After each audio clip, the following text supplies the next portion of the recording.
Alrighty, well, I am hearing the church bells ring across the street, which tells me that it is noon. Thank you everyone for joining this afternoon. Um, we're pleased to present Zoning for Agritourism, a view from the trenches for this month's Mid-Atlantic Planning Collaboration webinar series. You may have noticed now that we're on the second Thursday of the year. That is the new schedule for the series. So hopefully having this sort of recurring set time and date will be helpful to keep track of what's going on in the Mid-Atlantic and our webinar series. I'm going to leave our introductions for Paul, who will be moderating for us this afternoon. But I just wanted to quickly note that we do have a CM number. We finally have access to the CM portal. So you'll notice as well on the APA Virginia site and on the Mid-Atlantic Planning Collaboration YouTube page and the Your Hour YouTube page, we'll be plugging in some of those recent webinar CM numbers that we were unable to certify. So check in those places if you have some that you need to catch up on. Just a couple of quick logistical items. We really encourage questions. If you could please submit your questions through the Q&A box, that will help us keep track of all inquiries. And once we get to the formal Q&A at the end, if you'd prefer to ask your question out loud, you're welcome to use the raise hand feature, and I can unmute you from there. If you have any logistical questions, feel free to DM me in the chat. We'll keep the chat open if there's ever an opportunity for some open-ended discussion. This webinar is recorded. You may have been notified on your screens a moment ago and will be shared to the MAPC YouTube page. I'll link that in the chat along with a few other helpful links in just a moment.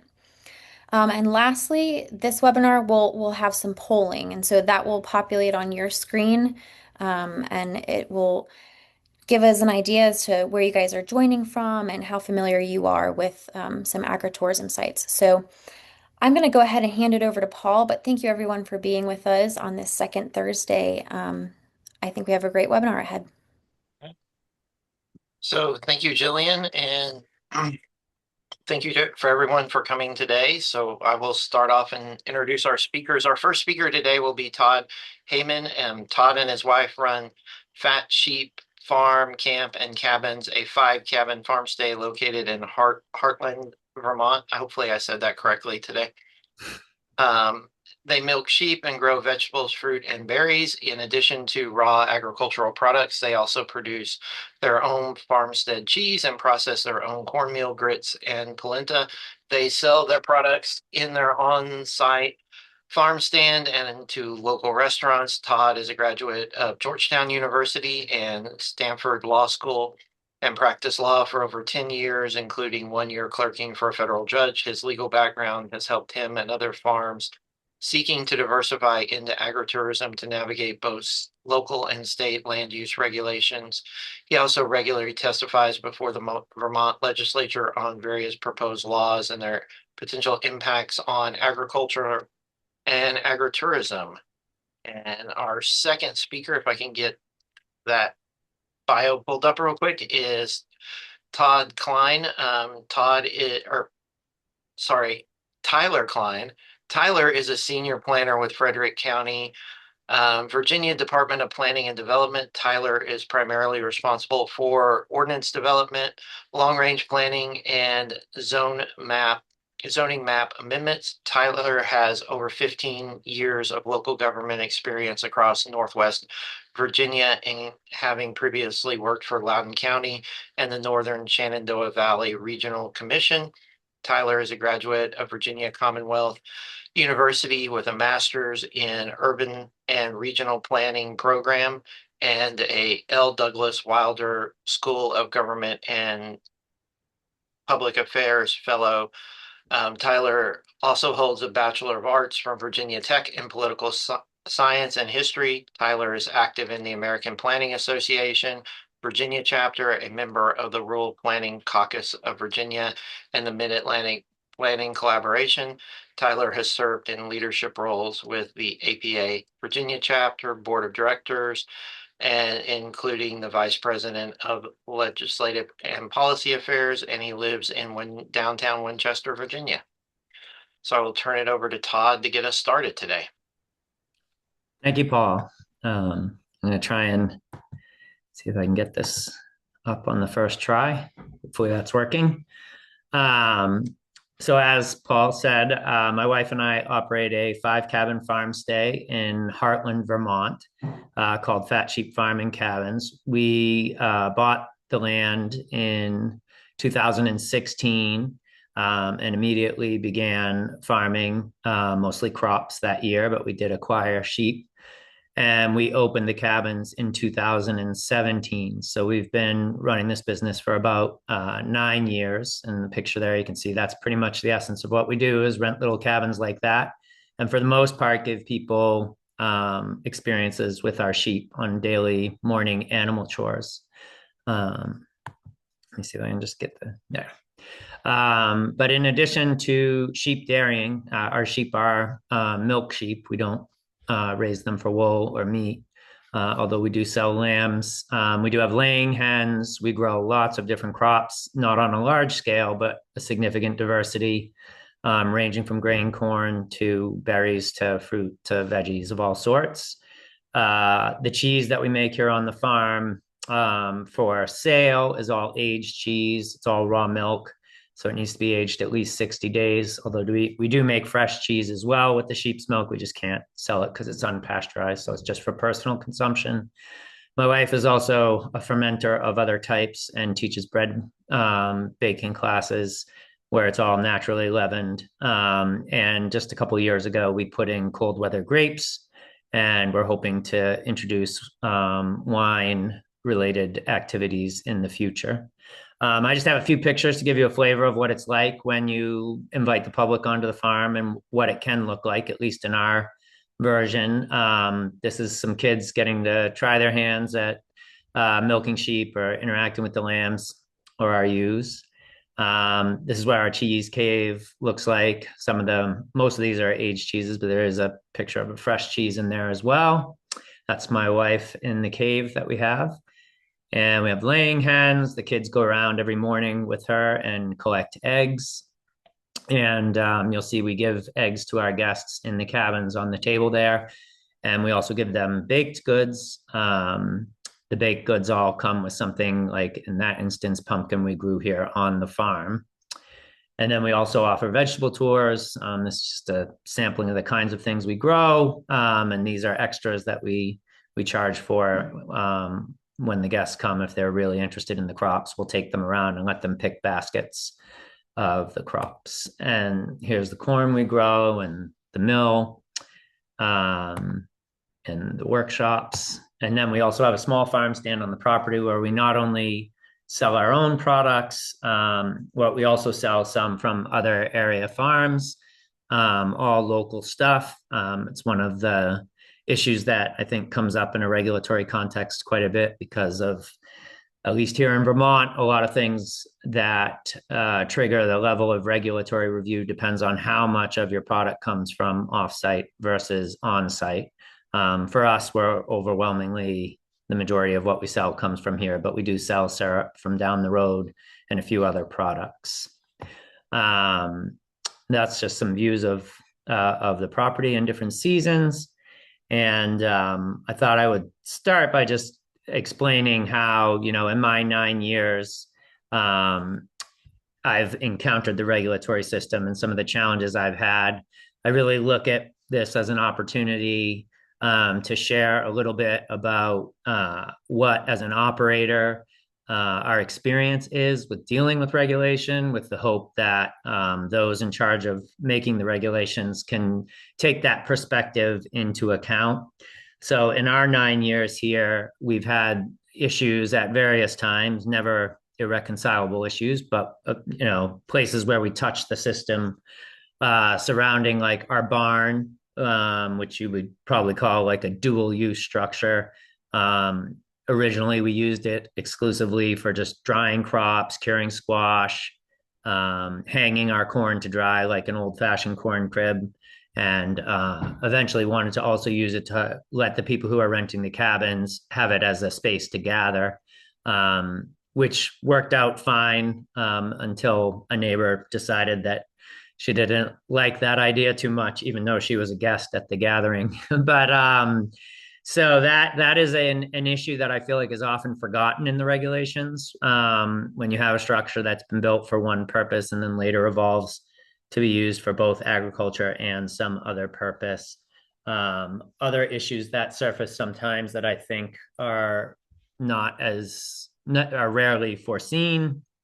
When my father passed, my mother wanted to build a house on the property, and I was engaged in a year plus long struggle to avoid having to get a commercial permit for a residential house on my land because my permit was subject to state jurisdiction. My property was subject to state jurisdiction due to the cabin rental business I have.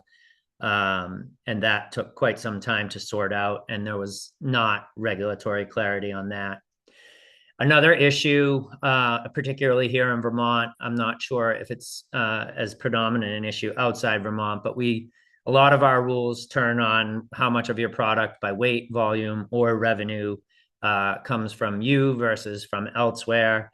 As a sheep dairy, sheep are notoriously bad milk producers, and pretty much anybody who makes sheep's milk cheese at the end of the lactation cycle of a sheep will start to make a blended cheese with cow's milk. And we obviously don't have cows. And so some of our product that goes into our cheese comes from off-site. And at one time, a regulator tried to suggest that that was not agricultural activity because we were blending some cow's milk with the sheep's milk. Our cheese is predominantly sheep's milk, but it didn't so it didn't turn into a big issue. But that is something where the realities of agriculture sometimes don't fit well into the regulatory scheme. And then finally, we created a natural playground with logs and rocks, and moved some of those things around on the property. And that was yet another issue where there was a question as to whether that was, quote, development. So I've bumped into the state of Vermont. Here, I should say that we don't really do county regulation. We have a state agency, the Land Use Review Board, and then we are subject to either local zoning or local town plans, and that's pretty much where we encounter it. But the issues are fairly similar. One of the first things I like to mention when I get a chance to talk to regulators is the importance of consistency. Here I have two projects pictured that don't, in my mind, look very different from each other. On the left, you can see these projects are in neighboring municipalities. They're subject to the same region for the state for purposes of state regulation. And on the left, you can see there's a barn that has a kitchen and some people outside. And maybe you can't make it out, but there's a stage there. And in the summer, they host weekly music venues there. People sit outside, they buy food from the kitchen where the food is cooked in there. And reportedly, the majority of the product there comes from on-site, although they do sell things like wine from Europe, etc. They're also open every day for tastings, and it's on a rural road, somewhat far from a town center. And that project is considered agriculture. It is completely unpermitted. And they do not have to really have any sort of auditing or accountability for what they do. And then in the town next door, you see this red barn, which has sat for 4 years unused. It is seeking to serve dinners 4 nights a week. It made the same representation to the state of Vermont that over half of its product would come from on-site in terms of weight and volume.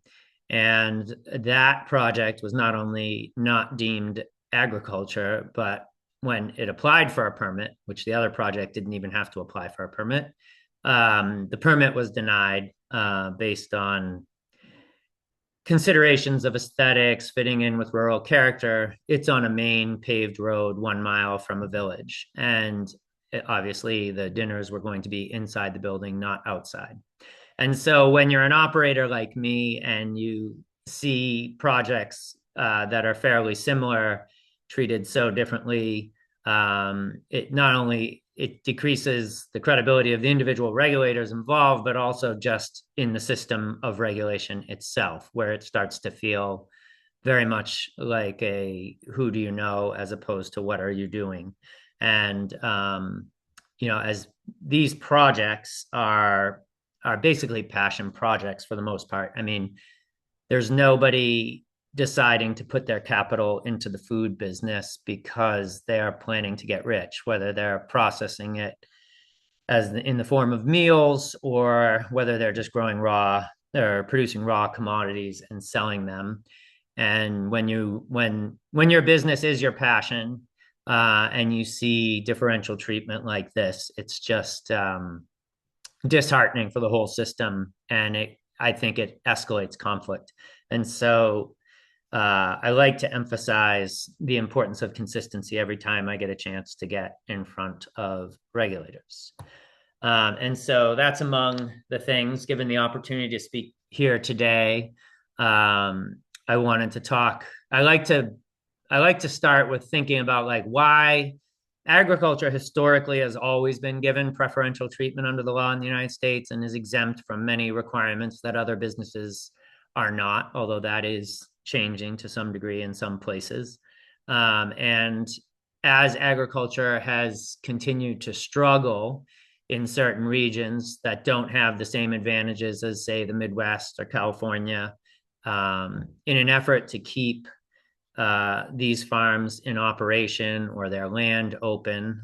There's a lot of competing values in play, and I like to just kind of walk through them because I think it's important for regulators to think about the fact that, like, our society, there are political bodies that have decided to give agriculture and in a lot of places now agritourism a slightly privileged position vis-a-vis other businesses. And like, what are the reasons that we do that? I mean, one of them, obviously, even if you don't care about agriculture, is simply open space and nature and allowing people to maintain those connections that are increasingly tougher to come by. And then as you move more directly into the world of agriculture, obviously preserving viable farmland and preserving farmers and their knowledge and skill set. And it's not just preserving the status quo of their knowledge and skill set, but it's preserving their ability to continue to adapt as not just climate changes, but also as markets change, and to keep that skill set. And to the extent that you can have greater rather than lesser food sovereignty, I believe there's some concern for that behind these values. Obviously, everyone's motivation for supporting these privileged statuses that these activities are given is different, but those are certainly among it.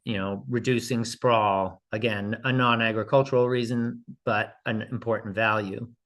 And then even when you get into health, like the mental health of allowing people to connect with nature, and the physical health of connecting people with unprocessed food or minimally processed food. And then finally, on the micro level, you have all of those things on that particular property in that particular area. But on the macro level, promoting a connection to agriculture more generally, serving as an ambassador maybe for the state's larger agricultural industry. So those are important values that I think are among those that drive the special regulatory treatment that agritourism and agriculture get, and they should be kept in mind when regulating it. The people who do this, as I mentioned, they could be making more money doing other things with their money, and so I also think it's important for regulators to keep in mind, because this isn't like people when there's regulations on, say, trading. These people are not trying to evade regulation or minimize their encounters with regulatory obstacles entirely based on greed. They're trying to maintain a lifestyle and land that is important to them. And that usually is the driving force behind these kinds of operations. And it is as time goes on, I think an unmodern view that they don't view their food and their land as a fungible commodity, perhaps the way society is moving now in this direction. And those are things I just like to have people keep in mind who are in a position to be evaluating whether people meet standards or designing what those standards would be. And in light of that, like one of the first things that pops out to me is scale and keeping that in mind, because if the scale that is allowed at the easiest level of regulatory impact is too small, it becomes useless and you're not really helping promote those values. And so trying to understand what level of scale is viable while also considering the countervailing considerations of nuisance or municipal services and things like that on the other side of the scale. But that to stretch your mind into considering, for example, I have 5 cabins. If I knew what I know today, I would probably have more units here than I do now. But when I started, I wasn't as familiar with that. But if it's not going to be viable at the scale you're allowing, you might as well not even allow it. So that's one thing. Another that I think is often absent from regulatory consideration is the importance of considering how you can promote or at least allow collaboration. If you let 3 or 4 farms in the same area collaborate to do something, even though maybe the activity will only be on one of the 4 farms, you're still furthering the goals, all of the same goals and values that drove the regulatory exception or special treatment for agriculture and agritourism in the first place, even though it may not all happen on the farm that's hosting whatever the event or activity is. But I do think collaboration is rarely thought of as anything but a way to get around regulations, whereas I would like to see regulations that seek a way to encourage it or at least tolerate it, because sometimes it's easier from a farmer's perspective to be specialized and work with others who are specialized in different things. I already talked about consistency.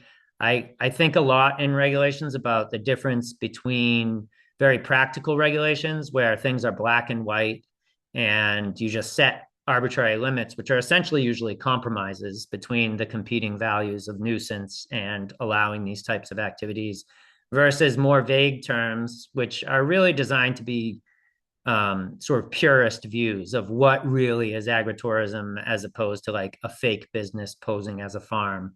And with the idea that you'll know it when you see it. And obviously, that is a far more subjective standard. We'd all love everything to be perfect. But as time has gone on, I've started to become more in favor, especially for specific kinds of enterprises. You can see down below. I mean, the core agritourism businesses, especially in places like Italy, are lodging and restaurants. And for those, I'd rather just see very black and white compromise positions that everybody knows what the rules are and there's no ambiguity and there's consistency across the board, rather than using vaguer terms designed to suss out what is considered fake. Process, I also like to encourage regulators to think about the process. Here we have redundant jurisdictions, like how many different decision makers are going to decide what the effects on water, wastewater, et cetera. Who are the parties in these processes?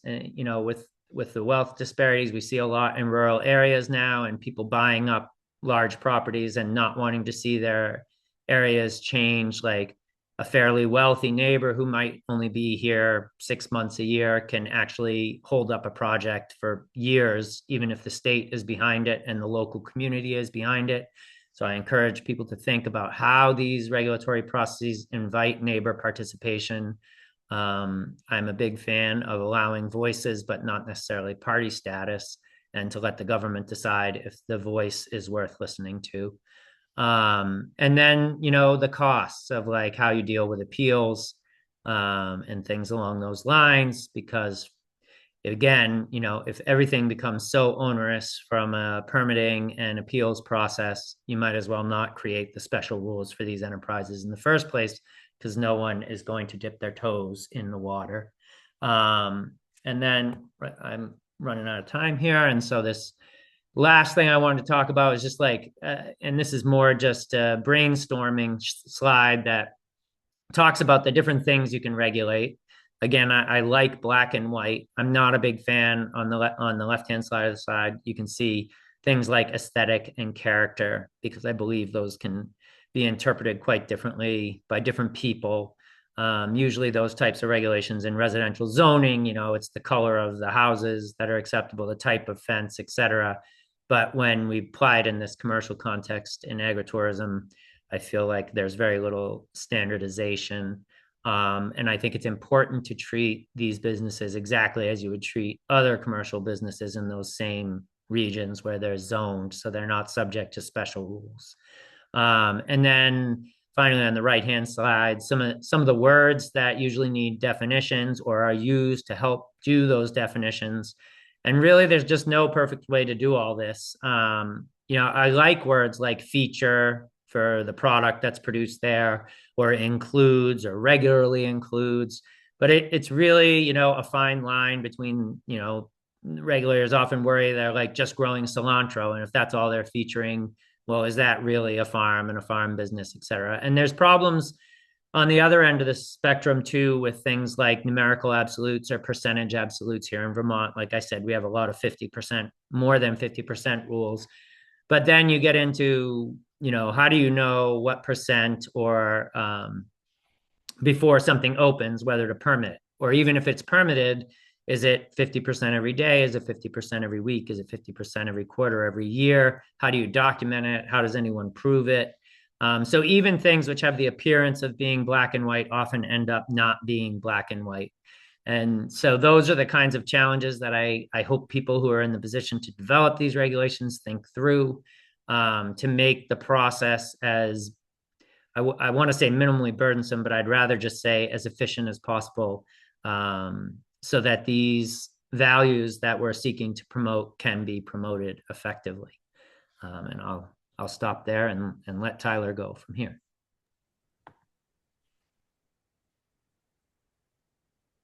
Perfect. Well, thank you, Paul. We appreciate your perspective as an operator.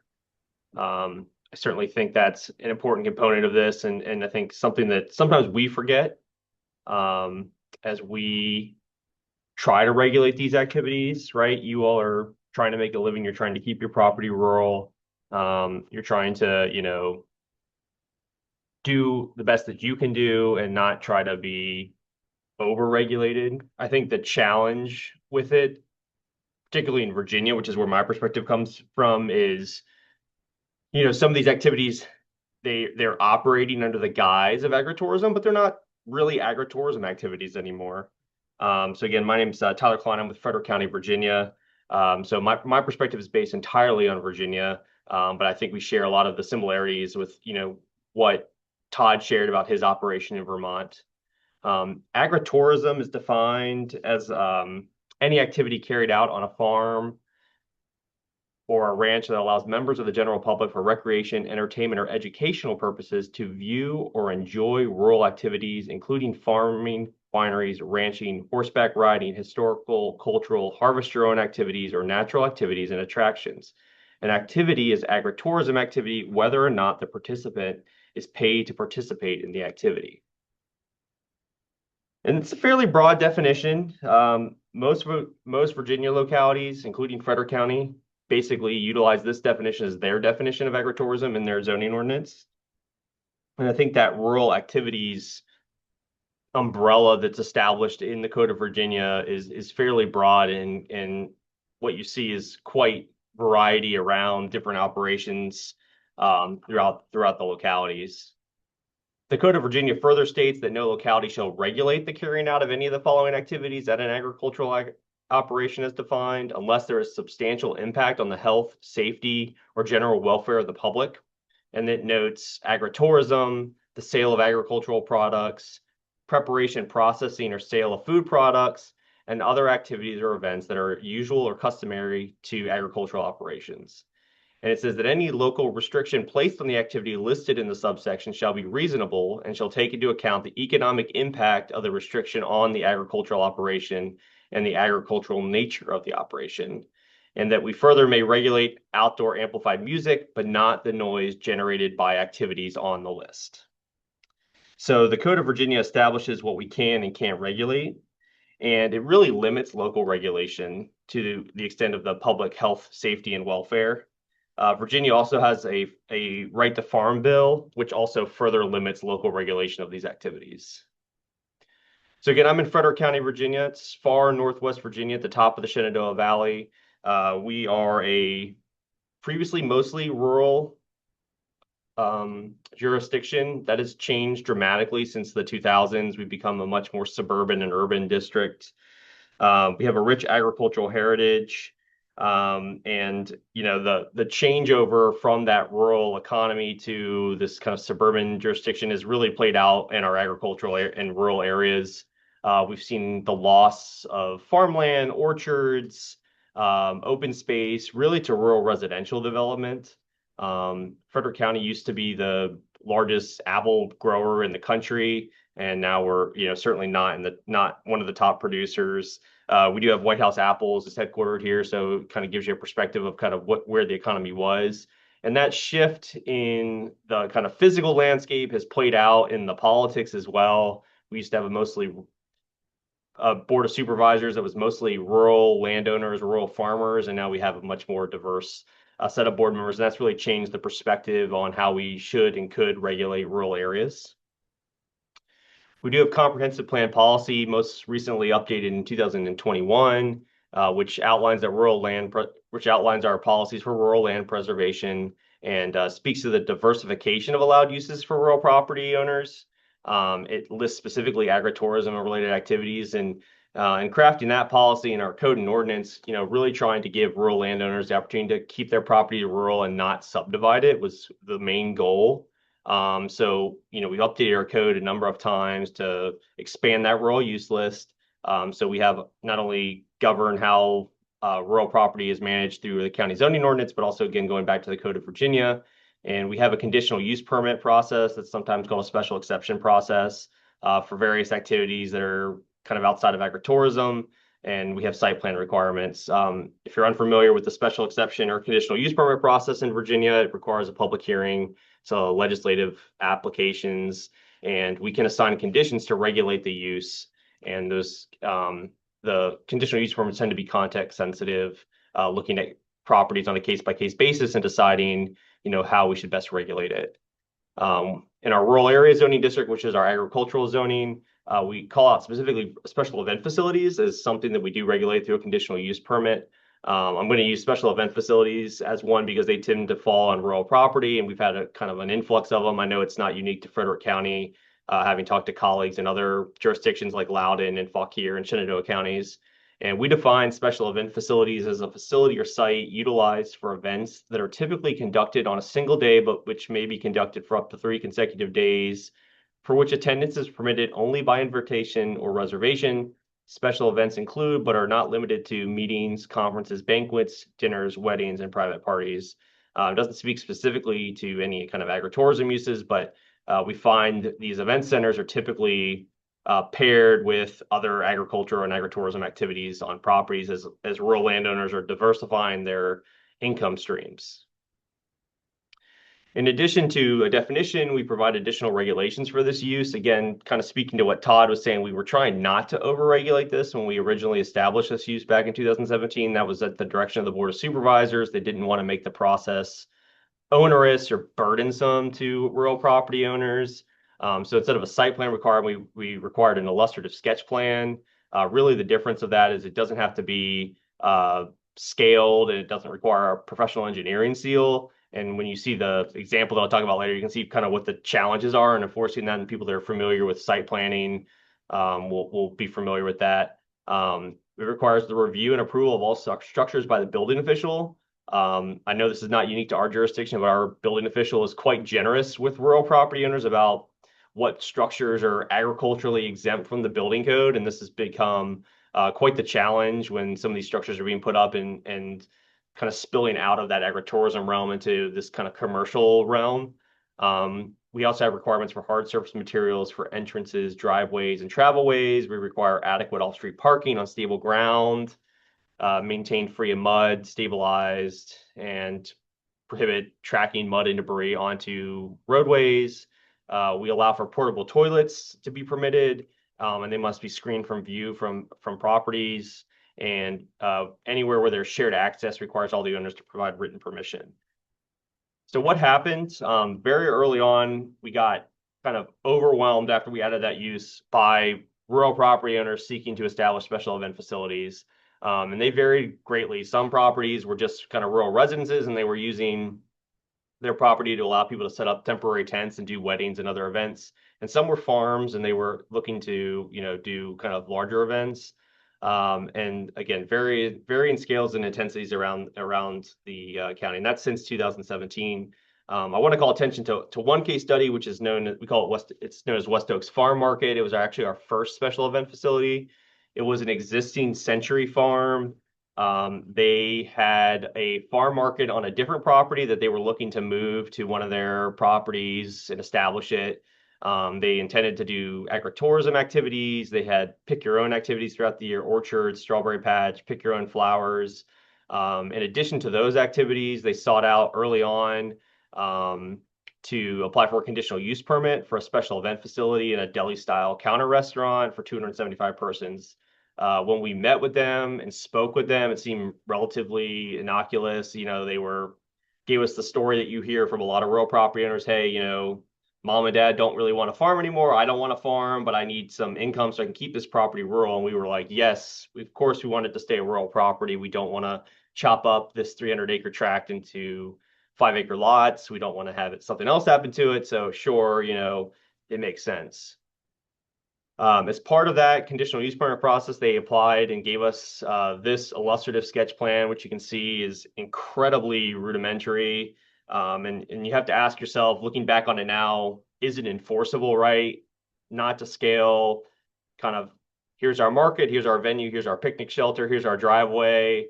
And, we kind of had to accept it as is. We've since learned from that maybe that's not kind of the best way to enforce this, because what actually developed on site looks nothing like what is shown on this sketch. But that's what was approved, and that's what we can enforce them on.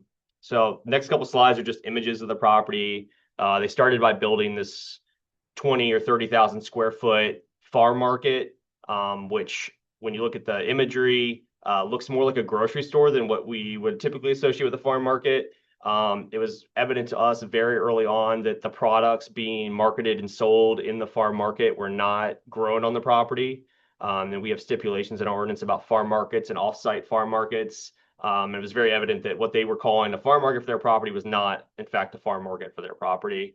The deli-style restaurant was not a counter service. It was a full sit-down restaurant with a bar and outdoor seating space.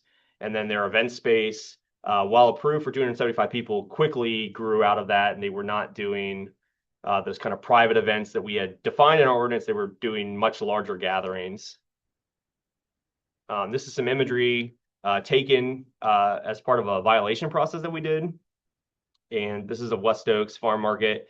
And what quickly developed was they moved away from the weddings, and they started a kind of a regular concert series where 6 days a week, and in the summer, 7 days a week, they had live music various times throughout the day and well into the evenings. Sometimes that live music coincided with their pick your own activities, right? It's in the fall or the spring where you could pick pumpkins and do strawberries. And we kind of said, okay, that's, kind of related to agritourism. But then the events kind of, again, continued after dark where those agricultural activities are not occurring. And it went well into the fall and through the winter where there wasn't any of those activities going on the property. But they were still doing the live music, and they had the alcohol sales and those kind of things. And it was just a huge issue for the adjoining property owners. They very quickly were like, this is not in conformance with what was approved with a conditional use permit, and how are we going to regulate this? And we were kind of, we went to the property owner and said, hey, we're getting complaints about your property. You're not really in the bounds of your conditional use permit. And they came back to us very quickly with an attorney and said, this is agritourism, and you all can't regulate us because it's agritourism. This is a farm, kind of back off. And this played out over several years, kind of since that point. Their events were regularly seeing 500, 2,000, 3,000 people on the weekends. It spiraled from where they were parking on their property to where they were parking on one of the public schools that adjoined the property. They were parking on the road, which is a 2-lane rural road.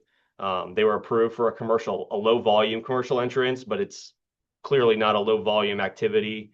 No turn lanes, no areas for tapers or anything like that. Traffic regularly is backing up 2 to 3 miles in each direction on the weekends as these events were going on. They were working out deals where they had people come out and flagging and trying to kind of regulate the traffic. But again, the neighbors were furious. The people kind of regionally that were using the road were furious because on the week every Saturday and Sunday traffic was backed up for hours. So I go back to the Code of Virginia and getting that agritourism activity allows members of the general public for recreational, entertainment, or educational purposes to view or enjoy rural activities. But you have to ask yourself, based on the scale, is this agritourism or is this commercial use? And what we found is it's actually not quite agritourism. So we got the building official involved.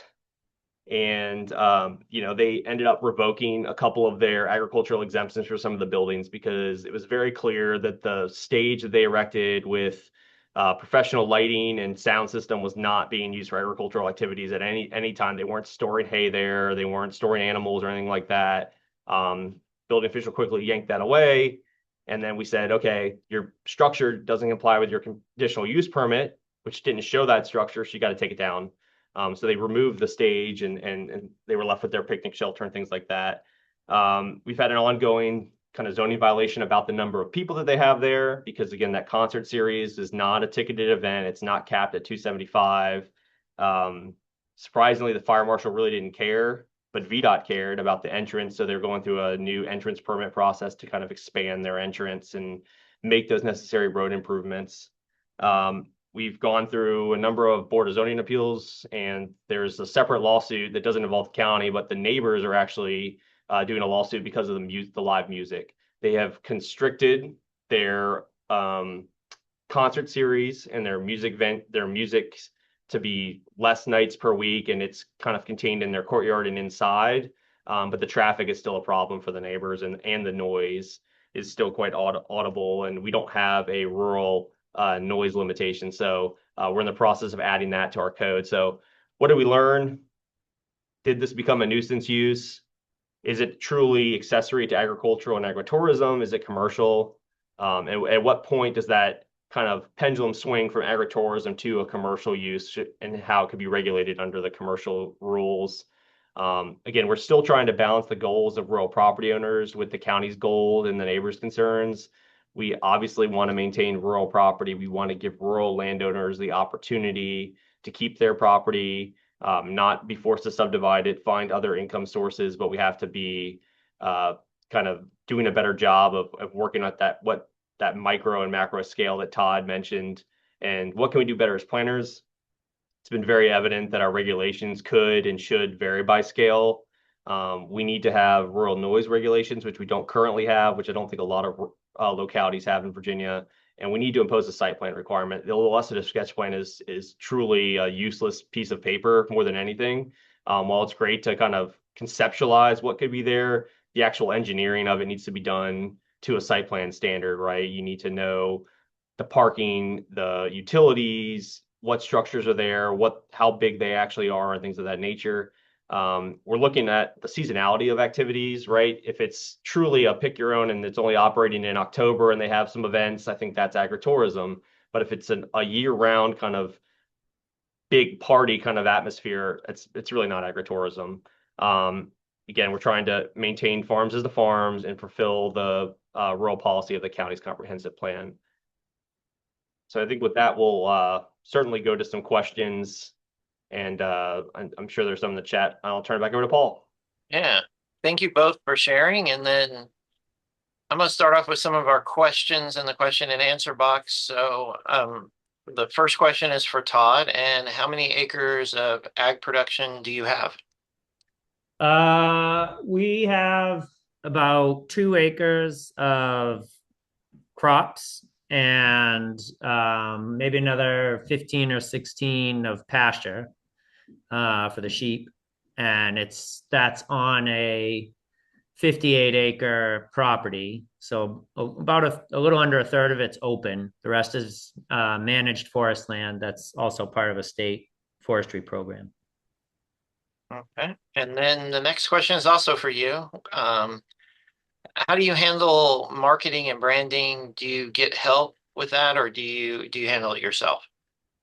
Well, the core business is lodging. When we first opened, you can use a lot of these third, like Airbnb, et cetera. But to be honest, at this point, like we probably, well, not lucked out, but we worked hard to get natural media coverage of us. We were in the Boston Globe, eventually in like Travel and Leisure, Yankee Magazine, Food and Wine. Like we don't really have to do much advertising now, and like 90% of our bookings are direct. But we do still have some of our availability on Airbnb or Expedia, Booking.com.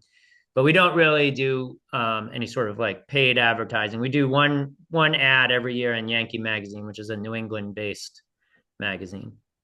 Okay. And then I will switch over to the chat and give Tyler one. How do you determine that sufficient parking is available with a sketch plan, or do you have allowances for permeable parking? So in this case, we did have a parking standard for restaurants, and we did make them cite it, that for that use based on the square footage plus the other uses. We don't have a special event or farm market standard in our ordinance, so we refer to the planner's advisory service and find a kind of a comparable parking standard. In this case, because it was so early on in the process, we just kind of accepted what they had out there because it was agritourism, right? We didn't really have the ability to regulate it. Subsequent to that, some of the other ones, we've been starting to establish a parking minimum, getting them to tell us how many parking spaces they can accommodate. It is in the rural areas. It's outside of our sewer and water service area. So we typically allow gravel parking. We'll also allow kind of grass parking as well, pending the travelways and driveways have a hard surface so that, if there needs to be fire apparatus or emergency personnel getting on a property during an event, they don't get like stuck in the mud, essentially. It's been a very difficult thing to do because these rural landowners don't want to pave and park kind of full time on their property, especially some of them that are doing it more seasonality. So we're trying to maintain our flexibility there with not making them do hard surface. In West Oak's case, the funny thing is that whole front part of their property, which they use for parking now, actually was part of their orchards. So they actually tore out 10 or 15 acres of orchard to do the parking, which is, just a shame because that orchard actually served as a really nice buffer between the frontage of their property and those adjoining residences that raised concerns about the music. And had they left the orchard there, they might not have the issues they're dealing with their neighbors as far as like noise and light trespass. But we're certainly working through that. It's possible that they're going to have a hard surface requirement just given the volume of parking they're going to need to do, which is going to trigger stormwater management. And that's been one of the things they're kind of pushing back on hard because that triggers a whole different set of requirements and a whole different level of engineering and cost that kind of, breaks the bank for them. So we're trying to work through that by scaling back the amount of parking that they would need based on how many events they're doing and things like that. I was curious when stormwater management would kick in on all that. They don't have to get a land. At least at the start, they didn't have to get a land disturbance permit because they were under the ag exemption. They didn't do a site plan, so it was just kind of like do as you please. But again, it quickly became evident to us that the scale of the use is not agritourism; it's something else. And then I'm gonna go back to the question and answer box because the next question is kind of tied to a similar idea with parking and traffic for Todd. What is the traffic generation to your property?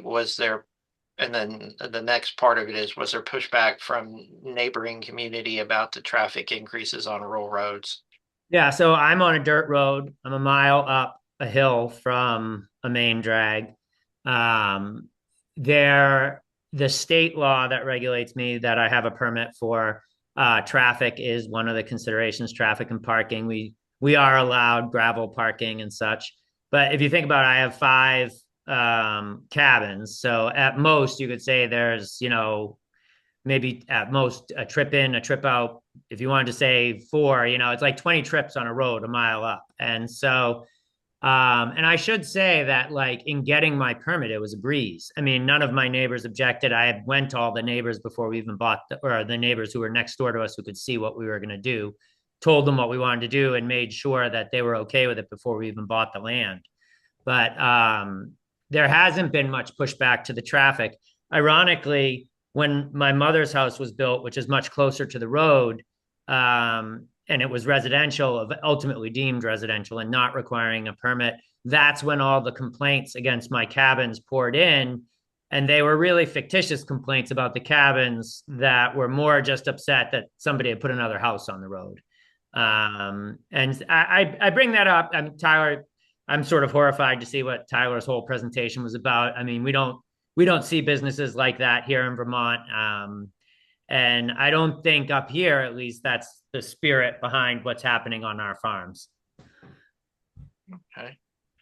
I think it's unique to that owner. It's an extreme case. I would say the majority of our other agritourism operators and event facility operators are certainly operating within the bounds of their conditional use permit, and there's much more seasonality to their operation, so it's not created the problem that we get with West Oaks. If anyone's in Virginia and you've been up in Northern Virginia, there's Great Country Farms in Loudoun County, and they basically told us recently, like, that's where we want to be. We want to have that kind of like volume of people, and we're not really, interested in doing the farming anymore. We just want to have the events on our property, and we're kind of like putting the brakes on all that because it's just not what they were approved for. And we're happy to work with them to get the necessary approvals, but it's going to require quite a bit of give and take on both parties. Okay. And then I'm going to try to tie 2 questions together, which may or may not work out the best, but they kind of fit together. Were all the projects discussed between both of you, were they on permanently preserved farmland by either a government entity or a private entity, or was it in areas zoned for agricultural? Well, I mean, I can talk about mine was not on permanently preserved farmland. It was my land. The forest land is enrolled in the forestry program with the state, and the ag land is enrolled with the current use tax program with the state. So it was considered ag land, but not permanently preserved. The 2 projects that were treated very differently by the state that I mentioned, one of them is a land trust property, but the area where the barn was built was not part of the land in that trust. And the other one is again, it's ag land in the tax programs, but it's not permanently preserved. The property is zoned agricultural. It is in an agricultural and forestal district. That status predates their conditional use permitting and their farm operation. In addition to those kind of commercial operations, they actually took out the back 300 acres of their property and were participating in a utility scale solar farming project. So they actually lost their ag and forestal district status on a big chunk of their property because they needed to come out of that district to participate in the utility scale solar project. They're also trying to sever their transfer development rights on the property as well. So they're kind of like triple dipping into these various like money pots, which we don't necessarily have a problem with. But the sad part is that property, when the project started, was mostly orchard, and now it's down to like the little bit of pick your own that they have left. They, of course, own a big swath of rural property in and around that property, but it's non-contiguous to their property. And that's one of the debates we've been having about their farm market is, hey, you're not producing the product that you're selling in your farm market anymore. You're selling product that's being produced elsewhere. They're buying from various co-ops and things like that. So they've actually we believe that they've lost their status as a by right farm market operation. And now they're what we consider like an offsite and requires a conditional use permit. So that's been one of the things that we've been having to debate with them is, you're not producing the product that you're selling on your property. You're not really an agritourism activity anymore. You're just rural property that happens to have a basket of commercial uses on it. I should mention also that when I got my state permit, one of the conditions was because I developed what was the equivalent of about 1.8 acres of land for the driveway leading to the cabins and its septic system. I was required to set aside in my deed in perpetuity approximately 4.5 acres of farmland that will be there for all eternity. So they're now part of my farmland is forever farmland, not even by a land trust, but just in the deed itself. And then the second part of the questions I combined was for Todd, and they asked if it wasn't too personal to answer it. But I think some of it fits with why farms get into agritourism is what percentage of your family's time is devoted to running the cabins versus farming, and does it provide more income than the farm itself? That's a great question, and it actually reminds me of something I meant to mention. Italy regulates agritourism differently than in the United States, and when they're trying to decide whether it's a legit farm or a fake farm, for lack of a better word, they actually base it on labor hours, and so you have to certify with the state that the majority of your time is spent farming. They don't look to revenue because obviously the reason these farms are diversifying is because the revenue coming from the farming side is woefully inadequate to stay viable. And so Italy has been quite successful in retaining small farms. Now, granted, that requires a certification that's very hard to check the truth of, et cetera. But I do think that's the right question in the sense like, so for us, I would say that 85 to 90% of our time is spent farming, and very little is spent running the cabin business. But I would then just invert that for purposes of revenue, and that was by design. We bought this land with this specific plan, and our goal. Like you won't see a lot of diversified homesteads the way ours is. I mean, we have grapes, blueberries, vegetables, popcorn, grain corn, sheep's milk, which is like the least economic form of dairying possible, laying hens. Like nobody going into farming is going to do 18 different things anymore because it's economic suicide. But we wanted to do 18 different things, and so we looked for land where we could do it, but we would be able to have a viable business with the cabins to support that activity. But yeah, we're overwhelmingly spending our time farming. Okay. And then the next question is, how is the cabin rental portion of your operation tied to the agritourism Yeah. So, provisions? yeah, I mean, in the most basic way, every single person who comes here, when they show up in their cabin, there are eggs from our chickens, and there is a baked good that has product that we grew and produced here. Then every morning with the sheep and the goats and the chickens, there is a set time where guests are invited to come up. And obviously, what's happening depends on the season. If it's the height of summer, we're milking sheep. If it's the dead of winter, we might just be carrying hay bales out to different parts of the fields to spread them so they graze in different areas, and we're rehabilitating the soil throughout where they're going to graze in the summer, but they're walking over snow with hay bales.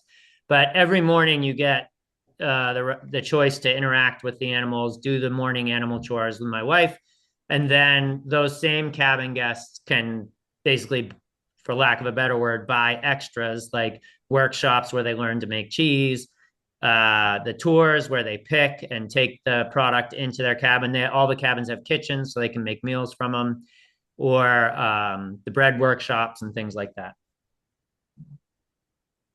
And then let me get back to where my questions are at. So then I guess this can be for everybody on the panel. How do you differentiate between commercial restaurants versus farm to table activities? So we actually had this debate with West Oaks at first, and they do a farm to table component. The beef and some of the other meat products are produced on their farms that are elsewhere in the county. The restaurant itself is a defined conditional use in the rural areas. So we, because it's not part of like the agritourism where they're doing like farm dinners and stuff like that, they're actually having a regular kind of restaurant that's open for breakfast, lunch, and dinner. They required a conditional use permit. Like I said, they had told us it was going to be a deli counter. And then we, go in there and it's not a deli counter. It's, they have a sit down restaurant. They had the alcohol was a big thing, and they did not have a ABC license initially. And they were just, hey, we're a farm, it's agritourism, we can sell it, it doesn't need to be regulated. We did get that cleaned up very quickly, but it's a great challenge because again, it's the frequency of the operation being every single day of the week, 3 days, 7 days a week, three open for 3 meals a day. It's not a one-off kind of thing where they're like hosting an event. Has become the challenge. And there was a question in the chat about like drain fields and public utilities. The interesting thing about West Oaks is they are on a drain field. There's obviously a lot of challenges operating a drain field, having a restaurant with grease traps and that kind of stuff. They use portable restrooms for their events. They're not screened from view. You can see them from the road because they're bright blue and bright red. That's been an ongoing kind of issue with us and the neighbors. Hey, I can see it, it's not meeting the code. But I wrote in the chat, they actually have public utilities that cross their property. They granted an easement to the adjoining school for public water and sewer. So because of the scale of their operation right now, we're pushing them really hard to tap public utilities because of the volume of waste that's being generated on their site. And I've been to events there, and as someone else said, they've been to events there. It's pretty filthy on the weekends. You got 3,000 people and you've got 20 portable restrooms. It is absolutely disgusting. And we've had the health department trying to help us along with that as well. And again, their lawyer comes back and says, we're agritourism, you can't touch this kind of thing. And that's the ongoing issue we have with them, is every time we think we're going to get somewhere with them, their lawyer hits back because they don't want to spend the money. They don't want to pay for the engineering. They don't want to do the work, essentially. And so here it's a 50% test weight and volume for it to be agriculture as opposed to a restaurant. Again, one of the things, the place that's unpermitted that I mentioned in my presentation, they actually pool. It's 4 or 5 farms that pool together to do that. One's dairy, one's beef, one's veggies, one does wine. And so I do think pooling is valuable if it's genuine pooling and there's genuine production happening at all these places, because you're helping multiple farms, even if obviously the event can only happen at one of those farms. But that would be my comment on that. Okay. And I am required to have a farm experience as part of being a farm stay. And I should also say that I'm a licensed lodging facility. I am not benefiting from any kind of special treatment under agritourism. Lodging is allowed where I am located. I'm in a no zoning town, and I have a state license. I'm actually on the board of the Vermont Lodging Association as well. We farm stays are allowed by right. Short-term rental is allowed by right. Campgrounds are not allowed by right. They require a conditional use permit. Funny enough, West Oaks approached us last summer and they're like, hey, we want to have a few glamping tents on our property, in the back part of our property. We said, cool, sounds like a great idea. You got to do a campground, permit. They're like, well, it's so people that are here for agritourism stuff can stay overnight. We're like, understood. If it's, the farm stays, the building official is telling us that they got to meet the building code, right, to have a habitable space. Glamping is obviously a campground activity. It's not regulated by the building code. It doesn't meet the definition of a structure or residence. So they kind of pulled the plug on that last year, but I think they're interested in doing that again, or maybe allowing like RV parking on the weekends and stuff. So again, it's kind of this scale tipping point where we're at, where they're not farming, they want to have camping, they want to have their events, they want to have their farm market, they want to have their restaurant, they want to have their concert series again. We're gearing up for it. It's February, it's been very cold, very snowy, but we know it's coming, and it's the cyclical thing every summer. About July, when the events really kind of peak, we're getting the complaints, then we're starting our enforcement mechanism, then they kind of shut down for a bit, and then they do it the next year. And it's this cycle. It's gone on for 3 years now, and I fully anticipate it's going to happen again this summer. Okay. And then in the questions for Todd, what are some ways that regulatory structure could better support collaboration between ag producers, as you mentioned? Well, for example, here in Vermont, I've been a big proponent, although I'm not getting very far, of changing. So what we call agriculture is over 50% of the product is principally produced on farm. And it could be not just production, but storage or processing. And what I've been trying to get is over 50% of the product is produced on farm or at a farm within X mile radius of that farm, or even raising the percentage, but having a radius. Because, the reality is the capital that's required to start a lot of these businesses, a traditional Vermont farmer is not going to have the money to do that, but they will welcome the opportunity to sell. And this is really the idea behind a lot of this is you give them a premium market where people are willing to pay for the fact that it's local. And so that would be a way where like someone like me who had a different career before, who had saved money, who could start a business and build 5 cabins, can help other area farmers who have no interest in dealing with the public, have no resources to build the kind of buildings they'd need to do. And they would then have a new way to stay viable because we would pay more to have their products, especially in the case of restaurants. There is a restaurant in Vermont called Philo Ridge Farm. It does buy from other area farms. It is treated as agriculture by the state. And they claim to be over 50% from their own site, but they're a boon for the other area farms around them. And it's a great way to help keep farms viable that don't want to get into agritourism. And so if you have a weight volume requirement, I'm a big fan of using radiuses to define whatever is considered agriculture so that you can allow that kind of pooling or collaboration. And then for Tyler, is the local soil conservation district or NRCS involved in planning and erosion and sediment control for agritourism operations in Virginia? They work individually with the farm, but as far as, the land disturbance, because we don't require a site plan, we don't impose the stormwater management rules on these types of properties normally. Now, if there's a site plan requirement and they exceed the disturbance areas, then they have to do the stormwater management. So that's been a balancing act because once you trigger that requirement, it's very expensive, not only to engineer, but to construct and maintain. So we've been trying to avoid that with our rural property owners. A lot of times, like I was noting about the parking, trying to, not require them to pave it or to have, gravel surface that becomes an impervious area that would trigger the requirement, trying to utilize as much of the natural landscape as we can. Again, in the case of West Oaks, their land disturbance is well in excess of what is enabled by the code, and trying to clean it up after the fact, again, is a problem because every time we go to them with a letter, we're getting smacked by the attorney that says, hey, it's agritourism, you can't regulate us in this manner, and then it becomes a court issue, or they're appealing to the Board of Zoning Appeals, and it's going down that route.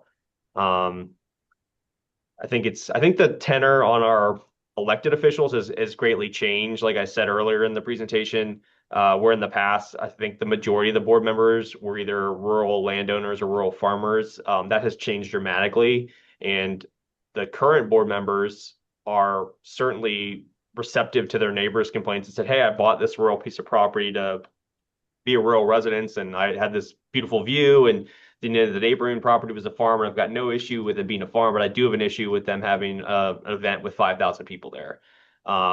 West Oaks has petitioned us a couple of times to create like a rural concert venue use.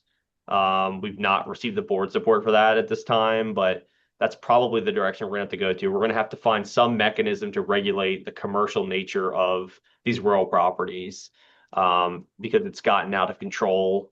And it's creating a public health, safety, and welfare issue that requires attention, and obviously all the nuisance things that come with that as well, as far as the noise and the light trespass and things like that, which, again, the noise regulations and the lighting regulations don't typically apply to rural property, at least in Frederick County.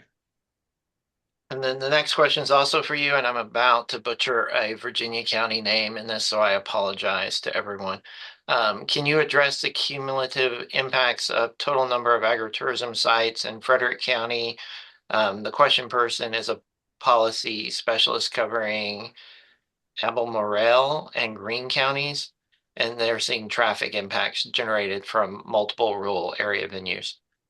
So the rural roads create their own challenge because typically, in the particular this road, Middle Road, it's not on our road plan as like an approved facility. We don't require traffic impact analysis under conditional use permits. Typically, we could under the code, but we don't. It would be required for like a rezoning. it is a huge problem.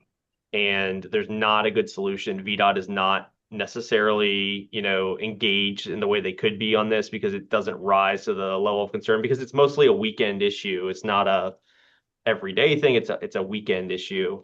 I read the comment as you were reading. I definitely think there's an opportunity to kind of look at that. But again, the impact is localized to those individual properties, and they're in the rural areas. They're scattered so far. There's huge distances between some of these properties and operations that there's not really a great solution.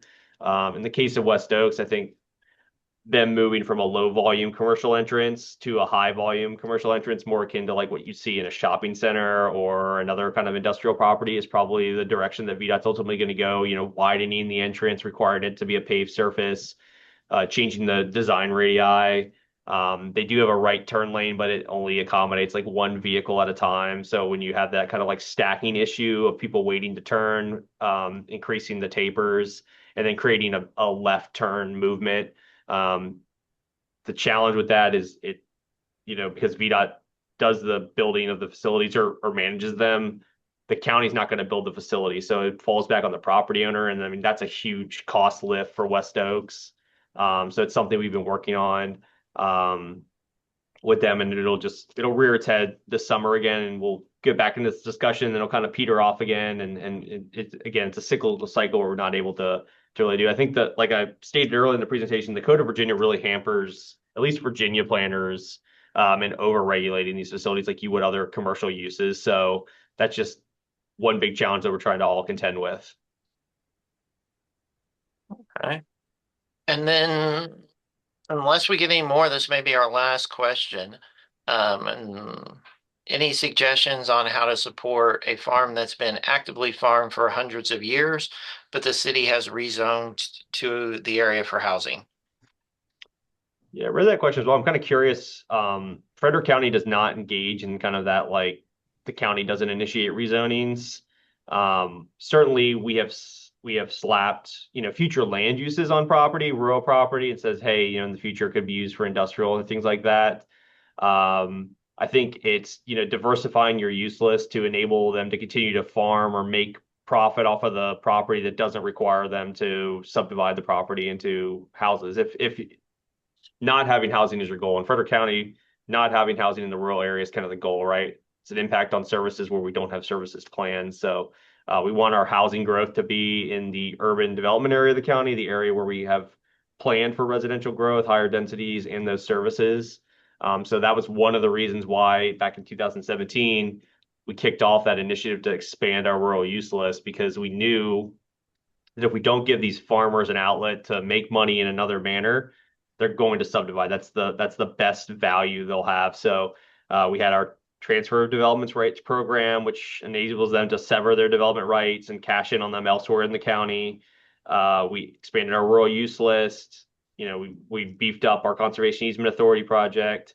So that's trying to offer other outlets to do that to the extent that we can. And our rural use list, I honed in specifically on the special event facilities, but we added like 15 other rural uses that many of them were by right that fall into that agritourism kind of umbrella to give them opportunities to do uses that don't require them to subdivide. And if there's no more questions, I would, someone raised a point in the comments about all neighbors have due process rights. And I just wanted to clarify what I was saying about the neighbors and what I like regulators to keep in mind. Neighbors, a due process right doesn't mean you have a right to be a party in litigation regarding a permit. And for example, in Vermont, our neighbors can be parties in the issuance of the permit. Once the permit's been granted, they can file a complaint with the state. But if the state does nothing about it, there's nothing that the neighbor can do. And what I would suggest is that people be mindful of how their regulatory process works.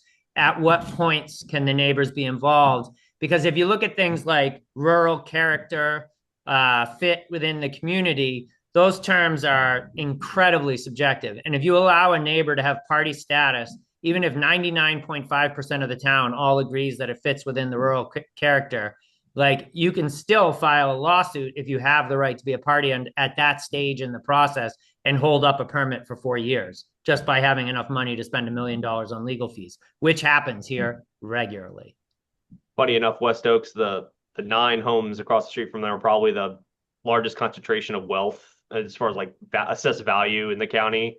And they're very well organized, a lot of like former lawyers and people with money, like you said. So while the funny part was they did not object to the conditional use permit for the event center at the time of the permit. It's been after the fact, after the operation, it started that they started to have concerns about it, and it became a NIMBY situation, which we're all, quite accustomed to. And again, the county's position and the board members' position in dealing with those property owners is, the alternative is they subdivide and stick, X number of houses out there. So that's certainly not what you want. So we need to find a way to temper your expectations. And West Oaks was pretty generous, and they offered to do some plantings, and they tried to work back their hours of operation, a number of events, but it kind of spirals again every year because they have the demand and the events start to exceed, the number that they're approved for. And they just, they're not being caught necessarily because it's hard to enforce that.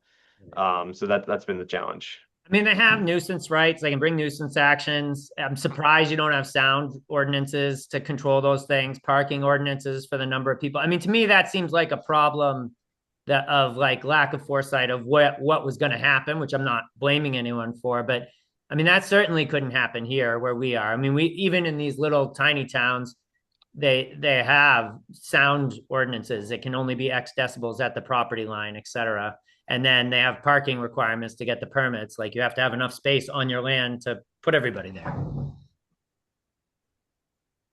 And then there was one request in the chat, Tyler, from Stephanie, if you could share the ag uses that were added to the code, but that may be too difficult to do. I'll send them to you offline. I know someone had asked about TDR, Transfer Development Rights Program, and I'll post my email in the chat, and people can reach out to us about the TDR program. It's a whole webinar in itself, and also has an interesting story. So happy to talk about that. And then there's one last question in the question and answer for Tyler. If there is a banquet facility type use proposed on a farm to coincide with agritourism, farm winery, how is that regulated, and how would you recommend regulating it? So under the Code of Virginia, farm wineries, breweries, and distilleries, which have a very succinct definition about what qualifies, they are allowed to have events accessory to those operations, and they're not regulated by us. I think it used to be 100 persons. It may be, I think that cap might have been removed. So we don't typically regulate them. It's when it's kind of its own standalone use and it's not tied to a farm, winery, brewery, distillery that we regulate the events, special events. One of the things we've talked about and we've explored and we'll probably explore again is scaling them so that maybe if it's under a certain amount of individuals, it doesn't require a permit and it's, by right. And then above a certain criteria, then it becomes a conditional use, and then we'll go into the conditioning process and also the site planning process. I think that's probably the best solution for us kind of in the long term is to regulate it based on the scale in a better manner, because right now the definition, if you have 50 people or you have 275 people, you still have to get a conditional use permit. And then in the chat, there's a comment for you about how Fairfax County is handling. Frederick County, so I don't know. No, I meant how Fairfax County is handling minimum acreage requirements for ag operations that they were sharing with you. We don't prescribe an acreage. The Code of Virginia doesn't prescribe an acreage. At one point, we had a catch-all that said it must be a bona fide farm, and we got kind of chastised by a couple of board members that said it doesn't matter if it's 2 acres, 1 acre, 5 acres, 50 acres. A farm is a farm if you're doing any kind of agriculture operation. So we took that bona fide farm stipulation out of a lot of this, but I can see the value in putting that back because West Oaks is not, at least on that property, is not a bona fide farm anymore. Yeah. And with about 10 minutes left, I didn't know if either of you had final thoughts to share as we slowly wrap up. Here in Vermont, I just wanted to mention that the Vermont Department of Agriculture has a farm certification process where you can get a certified letter. They come to your property, they look at it, and they determine whether or not you meet the statutory definition of a farm or not, which is useful in the permitting process. I would just say, I think going back to what Todd said earlier, involving the local operators as much as possible. When we crafted our ordinance, we worked only with 1 or 2. We've had, like I said, up to 14 or 15 now operating. I think if we were going to revisit this, we'd probably form some kind of working group with those operators to try to understand what they need and what they think is reasonable versus what they don't think is reasonable.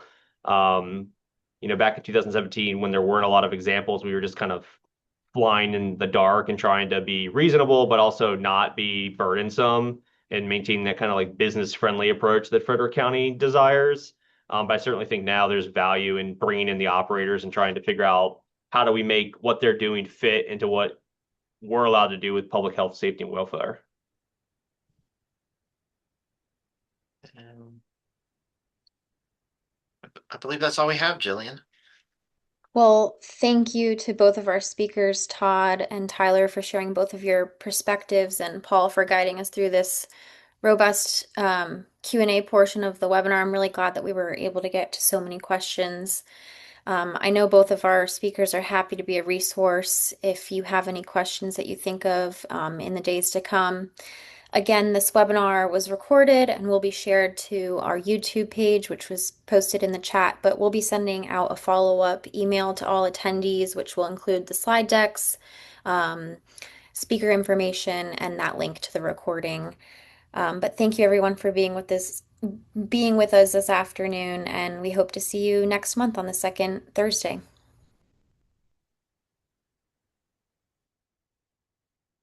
Thanks. And I'm going to post the link to the use list in the chat right now. So if anyone wants to take that down, they can do that. Thanks, Tyler. Thank you, everyone. Thanks. Thank you.